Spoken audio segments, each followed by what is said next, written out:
Hi everyone, I'm Jodi Barrows with The Square in a Square. Welcome to our 4 o'clock story time. The quilt behind me is the Grizzly Mountain quilt, and that's the one that's on the cover of the book that we're reading, Threads of Courage.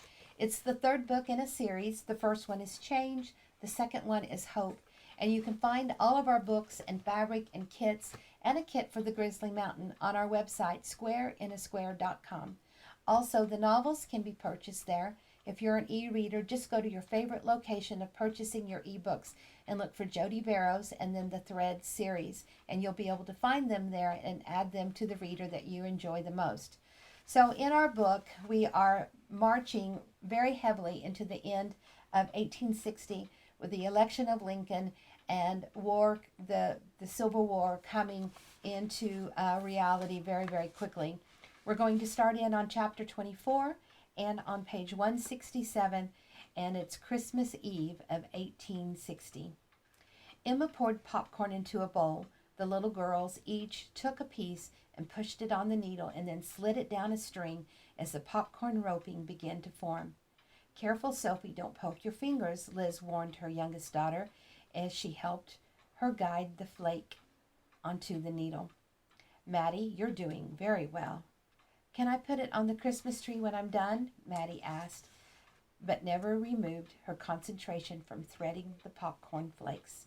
Yes, you may, Liz smiled. Her little girl was growing up and so excited for the Christmas season. Emma sat down, picked up another needle, and started pushing cranberries on it. The red juice ran down her fingers. I can't believe how quickly the year has passed. Time does march on. It waits for no man. And even when it isn't always good times, Liz commented. Days do come and go, Megan offered her sentiments in a melancholy tone. Well, Emma stated, shaking her negative feelings, I'm ready for the holiday festivities and fun times with friends and family. The house was decorated beautifully for the Christmas season. Evergreen branches had been pushed into every nook and bookshelf, as well as shaped into a wreath for the front door. Their fragrance filled the porch and rooms, emphasizing the holiday season. We still have candy to make and a tree to finish, but we're almost ready, Liz noted as she looked about and checked her list. I still enjoy celebrating here in town with all of our family and friends. Heath and Anna will come over with their girls, and Samuel and Abby will walk over from Main Street, and Tex should still be in town too. Megan commented after putting another pie in the oven. I hope it works out for Thomas to bring Blue and John and Chet to town. Surely the cattle can get along for a day and a half without a cowboy. Emma stopped to clean her hands of the sticky and red juice and thought it would be good to have some extended time with Chet. Surely all is well with him by now. Yes, I would love to see Chet and the others. It's been so long since we've had a fun, relaxed get together with everyone, just like it used to be. Emma took a deep breath and released it slowly. Yes, I need to clear things up with my friend. This misunderstanding has gone on way too long. Surely he isn't still pouting out at the ranch. Liz hadn't even been back and forth much during the last half of the year. Once she had asked Thomas about Chet, and he answered, We've been short-handed, and Chet always chooses to do the extra work. But everyone would gather that night on Christmas Eve. They would eat, visit, play games, and exchange gifts with the little ones. The next day they would enjoy a Christmas turkey dinner with all the trimmings. The food dishes had been prepared by all the women, and a real feast was served. The Christmas story of the birth of Jesus would be read by Pastor Parker from his worn pages, and then Anna would start some Christmas carols. The door swung open, startling the women and little girls. Maddie spun around and leaped with joy as Tex held up a big turkey. Oh, Tex, it's just lovely bird, and a perfect size for everyone. Thank you. Liz took the heavy bird to the work area of the kitchen. Tex tousled the little girl's hair curls. Maddie squealed with delight. Then he scooped up big-eyed Sophie. Hey, little ones, are you ready for Santa? He rides in to visit in just a few hours.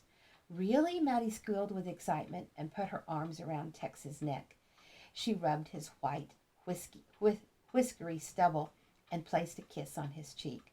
Why, Tex, why have you been gone so long? Don't you know we miss you? Liz thought Tex would melt, but he kept it together as he swung both girls in the air. Have you seen Luke? Maddie asked. I want him to come home for Christmas too. No, I'm sorry. Tex paused and set them both down on a bench at the table. He has some really important work of getting the news to California. Go ahead and stay, Tex. Liz placed a hot mug of coffee in front of him. Then Emma put a slice of pecan pie on the table. Oh, you women are going to fatten me up more than that old tom turkey over there. Tex put his fork in the crust for a big bite. You know it's going to be good with that crust, that perfect color. Only one other woman I knew could make crust like that. Megan stopped and wondered if he was speaking of his wife of long ago. He never mentioned his family that he no longer had, and she could only remember one time when he had spoken of them. I'm happy that our friend has chosen to spend this holiday with us. Liz, you know, it was a good cotton crop this year, Tex stated as he ate his pie. If anyone needs or wants a new cotton-filled mattress for his bed, that woman who does laundry can make them. I saw her this week when she did some laundry for me. It would be nice to help her out some. I learned her husband was shot at one of the gambling halls a few weeks ago. I think she has one little girl. Her older son stayed with the wagon train they had traveled with. He was old enough to work and hired on with a family. Liz sat across the table and listened.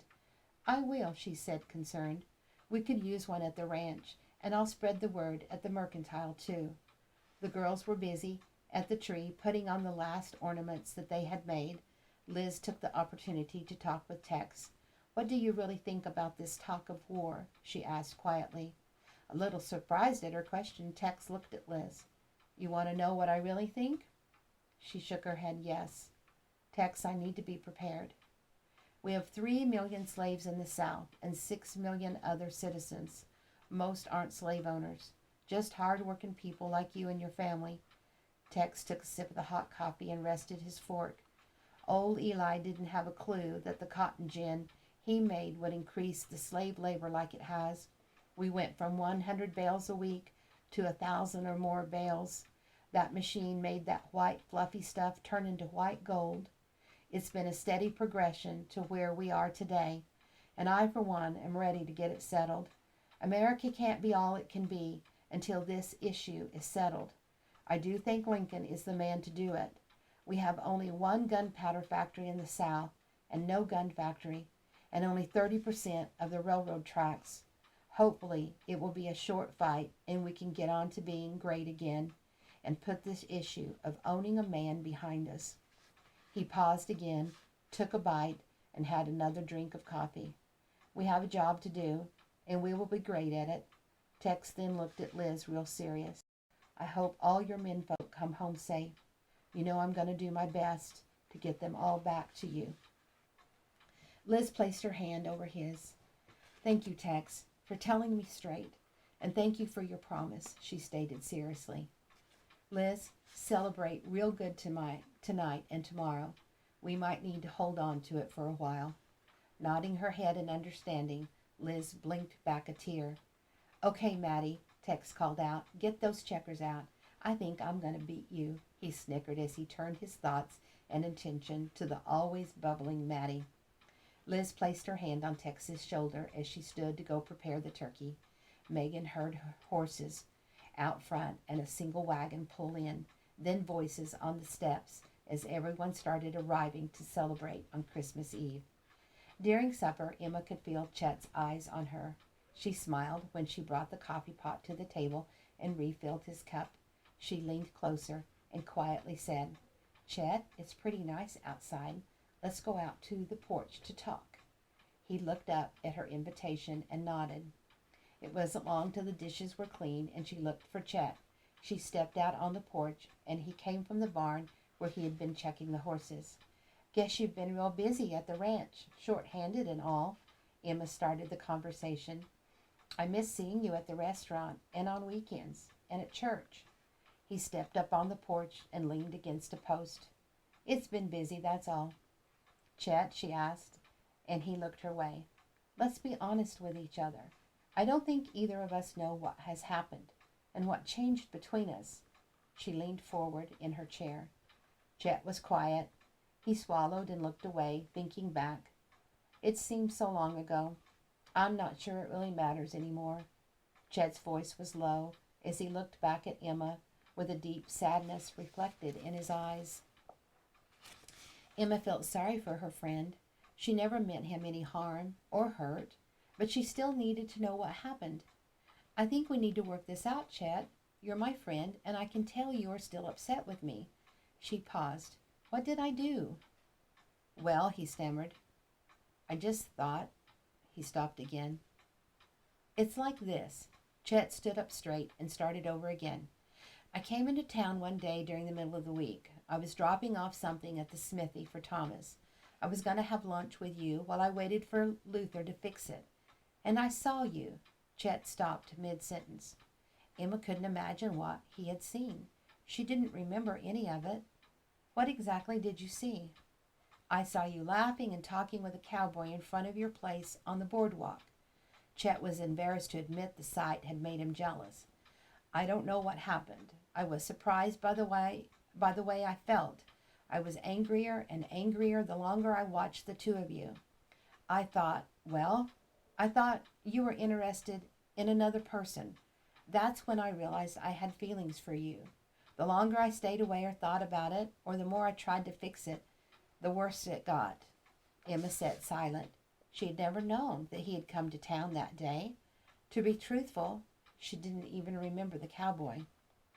That cowboy was flirting with you and you liked it. You flirted back. He looked at her with no expression. Then I came into town to try to talk with you, and I got all upset and tongue-tied, just blurted out if you wanted to get married, and then you were insulted and said no. I just didn't know what to do or how to fix it. Emma understood a little better now. Did you really think I was trying to make you jealous and that I wanted to push the issue of marriage? Chet listened and finally said, I guess, maybe so. Chet, you know, I am a direct woman and I don't play with those silly games. I didn't even know you were in town, and I don't even remember who I might have been talking with that day. I'm not one of those bar girls up the road at the saloons and gambling halls. I feed the ones who come into the restaurant to get a good meal. I'm friendly, but I don't worry about their coming back or leaving any extra money on the table. They only have to come in once to know that about me. If they get out of line, they leave hungry, and they don't want that. Chet scuffed a boot on the wooden plank of the porch and went down a step or two, thinking. He knew Emma was right. Emma stood and went to the porch post where Chet had been standing. I'm sorry I hurt your feelings, Chet. I never meant to. The day you came and asked if I wanted to get married, well, I was so shocked. I didn't think you were serious. I didn't know where you were coming from. Can't we just go back to the way it was? Emma inquired. Chet turned on the step to look Emma in the face. All this time away from you, I've tried to forget you, Emma, but I can't. I realized I love you, and I don't want you being friendly with other cowboys. I fought it. I know you aren't gonna change, and that's part of why I love you. You're straightforward and spunky and confident. You don't need a man like other women do. But I want a woman who does want me, and it's obvious you don't. So no, I can't go back to the way it was. I live in a bunkhouse with a bunch of other dirty cowboys. I have no place to put you, even if you did want me. And no, I'm not going to live in the Maley house with you. Megan, Jackson, and Lydia, I'm not going to be a man who lives in a house provided by a woman. Emma backed away and looked at Chet. He was upset and angry again. I'm sorry about that. At least I know what's on your mind. I'm not sure at the moment if you love me or hate me, but I'm pretty sure going back to our friendship the way it was isn't going to happen. Still upset, Chet said, and I thought about who that bunkhouse belongs to on the rolling M. It's Thomas's, not Liz Maley's. With everything said, Chet looked into Emma's emerald green eyes and decided to kiss her, upset or not. I might never have another chance. He placed his hand on Emma's cheek and gently, purposely kissed her, a long kiss that she wouldn't easily forget. For some reason, Emma didn't move or wiggle away, but allowed him to kiss her thoroughly. Holding her, and still close to her face, Chet softly said, I love you, Emma, and no, we can't go back to just being friends. Emma stared at him and listened, still numb from the kiss. Merry Christmas, Em. Chet dropped his hands and stepped back, taking 2 steps at a time. He didn't look back as he walked to the barn where his saddled horse waited. Emma remained on the porch until she could no longer see Chet riding away. Deep in thought, she was startled when Liz came to the door. Emma, we are getting ready to open gifts and read the Christmas story. Come on in, honey, and warm up by the fire. Chapter 25, Late Winter, 1861. Chet hadn't seen Emma since Christmas Eve conversation. He had spent the last several weeks thinking about their talk. Over and over he rolled it over in his head till he'd worn it out. Every pony in the stable knew about Emma. Chet had talked it out with all of them. They would twitch their ears and maybe neigh or toss their head when he got riled up some. He knew that he loved her, and now that he admitted his feelings, the love continued to grow, even if Emma didn't want it. Chet had been in town at least once a week since then, but he never went to Emma's table to eat or talk with her. Until he had a plan on how to handle the situation, he wouldn't go. He simply watched her from afar each time. She was still her feisty self, but he didn't see her linger with any one person. In fact, Chet mostly saw her with the 2 little girls of Liz and Thomas. He laughed, thinking on how Mattie kept both the door of the mercantile and Emma's table swinging. In and out she went a dozen times a day. On Monday, Mattie had Emma coming and going with her. He saw Emma a little more on that day. The weather was a little nippy, and Emma's cheeks grew rosy with the cold. She looked so pretty in her dark green dress that matched her emerald green eyes. Her dark curls were fixed in a style that was long down her back and pulled back on the sides. Emma had matured into a lovely young woman, no longer the sullen, dark girl who he had met on the wagon trail. He really hadn't paid much attention to her at all 5 years ago. Chet wasn't sure when he fell in love with her, but he was facing the most frustrating time in his life. He played the picture of her on that day over and over in his mind.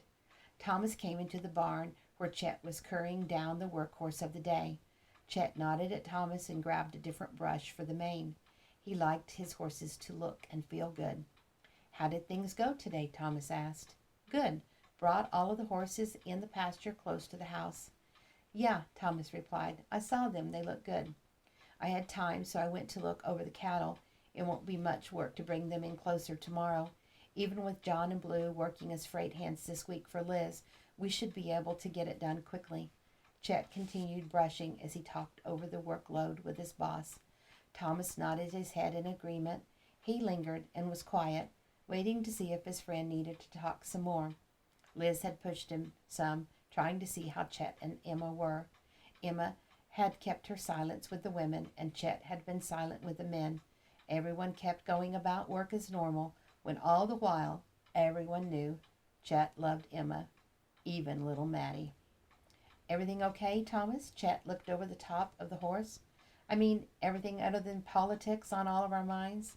He chuckled a little, knowing he had said was silly, as the matter of succession weighed heavily on every adult south of the Mason-Dixon line. I was just wondering how you and Emma are and how you two left things. Thomas paused. I haven't seen you with her since Christmas, and then you didn't seem to stay long. Chet stopped brushing the animal and listened to Thomas, deciding the time had come to talk about the matter with his friend. It's been a long and painful process. I've even thought about you and Miss Liz and how long you waited for her. She even pushed you away, too. Chet had gained a little courage from that observation.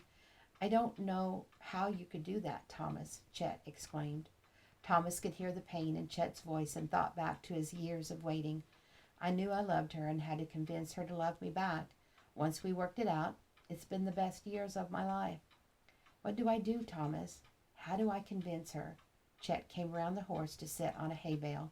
He realized he desperately needed to talk about his love for Emma to someone other than a 4-footed furry one. I'm convinced you can get any woman to love you if you love her first. We are to love our wives like Christ loves the church. He loved us first. The persistent, kind, patient, always there kind of love. Chet listened and thought before he replied. But I'm not always there. Maybe not, but you can always be on her mind and let her know you aren't far away. Go and talk with her like normal, like it used to be, just for fun stuff and nothing serious. I know she misses that, Chet. She told Liz she did. Chet's head jerked up as he looked at Thomas. She did? She didn't say this exactly, but I think she really has missed you, Chet. Well, maybe, Chet felt hopeful. Like Christ, Chet repeated out loud. Thomas, I'm not much like Christ. Thomas laughed. None of us are, buddy. But would you lay down your life for Emma? Sure, Chet said, not even having to think. That's pretty Christ-like, to lay down your life for another, isn't it, Chet? Those Malay women are pretty tough cookies. I'm not sure any of them really needs a man. Thomas laughed. Yes, they are. But think about it. A meek woman wouldn't last long out here. Don't let them fool you. Emma needs you in the best way. Not to feed and clothe her, but to love her. You simply have to look at it in a different way than most men do. Don't get caught up in always doing things for her, but in how to love her, how to feed her heart and her mind. That keeps her close to you and waiting every moment till she sees you again. Stay patient and be calm. Ask God to help you find ways and keep your emotions from getting riled up and frustrated. Chet slowly nodded, understanding and thinking. Okay, Thomas, so you think I should try to go at this again and not give up and just stay away? If you really love her, Chet, it will never go away. Remember how many years I waited for Liz? Chet's head jerked up. Oh, I could never do that. Then get at it, Chet. Start making a love story. Thomas slapped Chet on the back and turned to leave. Over the next several days, Chet started writing letters, just short letters. He wrote little notes of what was on his mind and what he thought about when it came to Miss Emma. Chet leaped on his horse with a pocket full of notes. Lulu announced she was out of coffee, and Chet quickly volunteered to make a run into town. With every turn of the dirt road, he pondered what to say when he saw Emma. Chet stopped at the edge of town on Hales Avenue. He thought about a shot of whiskey to calm his nerves and warm up a bit. The winter day had a chill to it. Instead, he voiced a prayer of encouragement and remounted his horse and quickly galloped to Luther's livery. Hey, Chet, haven't seen you in a whole set of days. What can I do for you? Well, I need the back shoes checked on this pony. I think she has a sore foot. Lulu needs coffee, so I need to go get that too. Sure thing, Luther said. Might be a while. No problem. I'll be catching a cup of coffee and a dessert over at Emma's, Chet said, so calmly and normal that Luther was surprised. Luther looked up quickly from examining the pony's foot. You going down to Emma's? Yeah, that okay? Sure thing, Mr. Chet. A man's got to eat, and that girl can cook. Guess everyone makes it her way time and time again. He began examining the horse's shoe. Chet watched Luther, a little confused over his inquiry about his going to eat at Emma's. He finally turned and headed down the dirt road and up the steps at Liz's store. The door jingled, and Liz looked up to see him. Hi, Miss Liz. Hello, Chet. She looked beyond Chet to see if he were alone. Lulu needs coffee, and my horse is getting a shoe checked. I'll be back in a while to get the coffee. I'm going to wait it out at Emma's. Chet was as calm as he could be when he talked, like waiting out at Emma's was a commonplace thing to do. Liz's eyes were big, and she blinked, trying to sort out what Chet was saying. Oh, she paused. You're going over to Emma's? Yeah, I'll be back for the coffee in a while. Chet turned with a smile and went out Liz's door.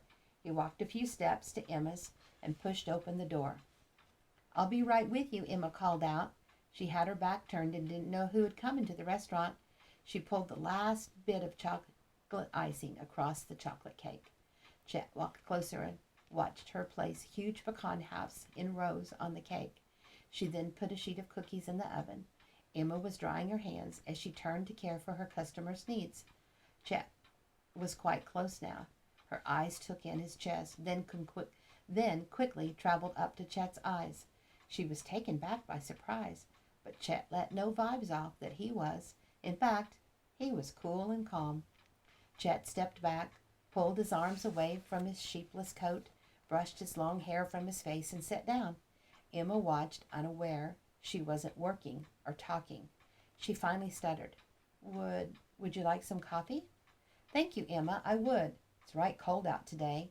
I got chilled riding into town. Hope Old Man Winter isn't going to make one last appearance. Emma stepped over to get the hot drink, and turning her back to him to calm herself, she slowly regained her composure. Would you like some chocolate cake too? She asked. Does my voice sound normal? If it's the one you just put those big pecans on, I sure do. Make it a big slice. It's been ages since I've had some of your cooking, and I was hoping that I had timed it just right. Emma slowly turned towards him.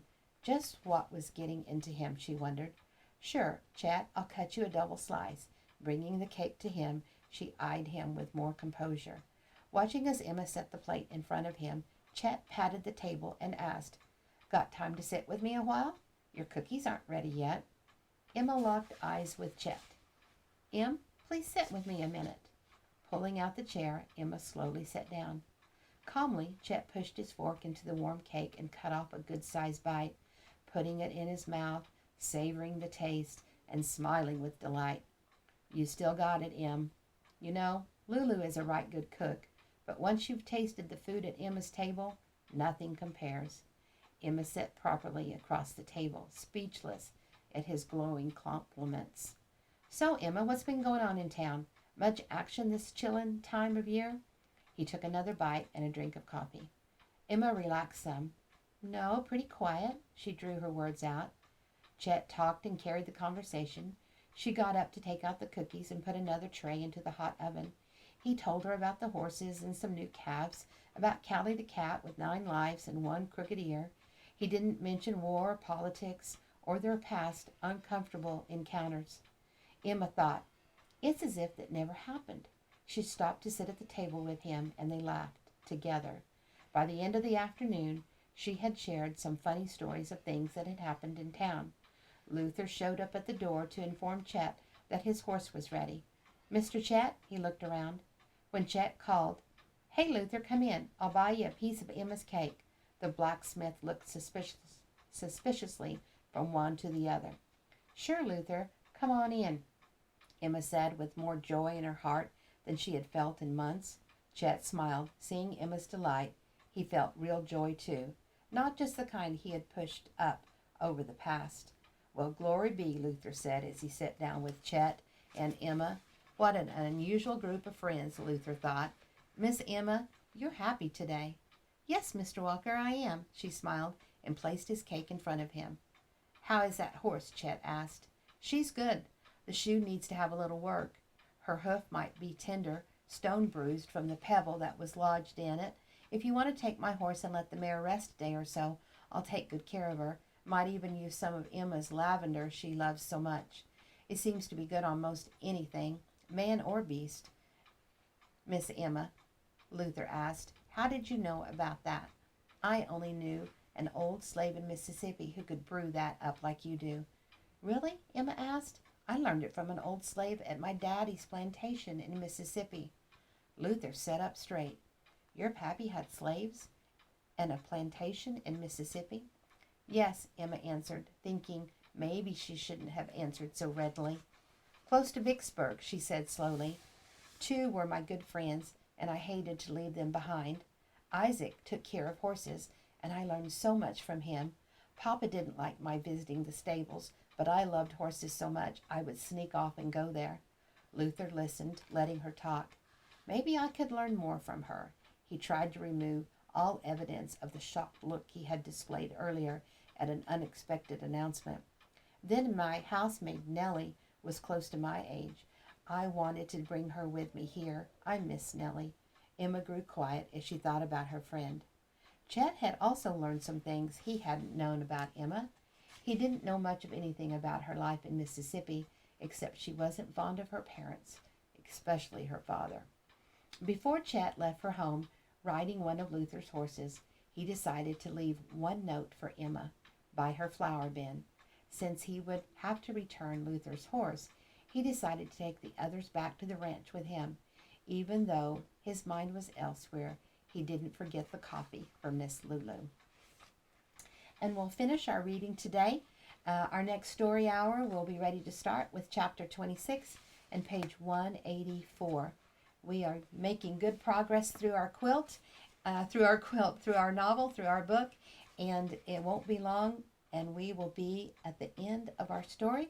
We're on chapter 26, and the book goes to chapter 33, I think. Yes, 33. We'll see you at story hour real soon. I hope you're enjoying it. Bye-bye for now.